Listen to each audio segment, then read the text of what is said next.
a broader question. I wanted to So- take a severe right turn. Well, let me ask the broader question when we're around this area really quick and stuff, since you answered that, because you did mention the Clinton Foundation and you know, being a guy who likes to go to different countries and look at elections. I'm very interested in Latin America and the Caribbean.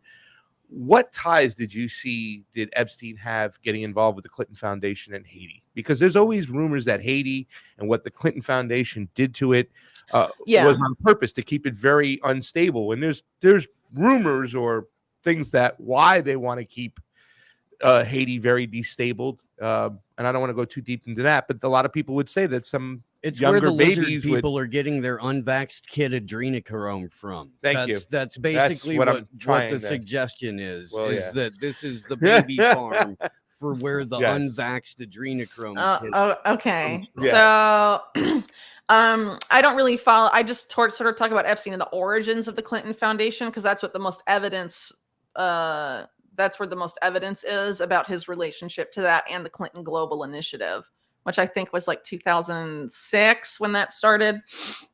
It's really, by the time he's arrested the first time, it sort of like falls off a cliff, Epstein's influence in some senses. I think he's obviously still consulted by people like Bill Gates about philanthropic matters, right? But he, in his own words, became radioactive, after that first arrest. So people continued to associate with Epstein, but it was more clandestine, not so public. Because you could say, in a sense, his cover was blown, but it's a little more than that. I mean, it's just hard to associate with someone who's an outed pedophile, just period. Sorry, where were we going here? The Clinton Foundation. Haiti and Clinton So I didn't really find any Epstein connections to Haiti. There is a lot of weird stuff going on with the Virgin Islands, which is Caribbean too, which is where he had a major presence. But the Clinton Foundation first. So, Clinton and Epstein definitely had a relationship when Clinton was still president, but most of the reporting about it has only been discussed since after Clinton left office and was creating his philanthropy. And a lot of that was directly facilitated or associated with Epstein. So a lot of the flights that Clinton takes with Epstein, for example, you have people like Doug Band, and it was Clinton and Doug Band that were basically creating the Clinton Foundation at that time. They're going on Epstein's plane. They're taking a lot of the early trips that were used to cement and develop key programs of the Clinton Foundations, like the infamous Africa trip and things like that, right? And Clinton ended up crediting Epstein as being sort of the architect of the HIV/AIDS program, which later developed into CHI, the Clinton Health Access Initiative, I think that stands for. And the guy that ran that was also on the plane a lot of the times with Doug Band and Clinton on Epstein's plane, Era Magaziner. And then you have CHI end up working very closely with the Bill and Melinda Gates Foundation, another philanthropy of someone who had ties with Epstein going back to the 1990s as well, and then later helping plan out his philanthropy to a considerable degree. So why is someone who's like Epstein tied to eugenics, transhumanism, and all sorts of weird stuff, so basically developed the HIV/AIDS program for the Clinton Foundation and the Bill and Melinda Gates Foundation? That's pretty nuts. And another thing that I found that I thought was really odd, Epstein doesn't have any formal like business or organizational presence in Africa, but he was present for that Africa trip with the Clinton Foundation. Yeah.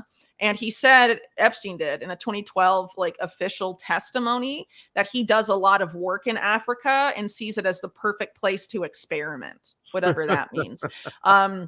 And I think that, and that was in 2012. So what I think that means is that he was involved with either one of those two, if not both foundations in Africa through the years up until that point. For him to say, I do lots of work in Africa, the only really Africa association you have with Epstein is through the Clinton Foundation.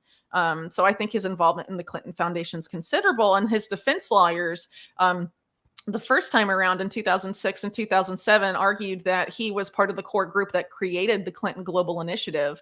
And that was around like 2006 or so. So you're having at least, 5 years there where he's intimately involved with the Clinton Foundation's philanthropy, and also the Gates stuff too. During Gates's science advisor for the foundation during that period is Melanie Walker, who in the late 90s was Epstein's science advisor, and she goes from there to working with the World Health Organization in China, and then joins up with the Gates Foundation, introduces the other science advisor to Gates, Boris Nikolic, to Epstein, and they get really close, though Boris Nikolic denies it, but they were close enough for him to be named executor of Epstein's will when he dies in 2019 and stuff. But so no, I barely knew the guy.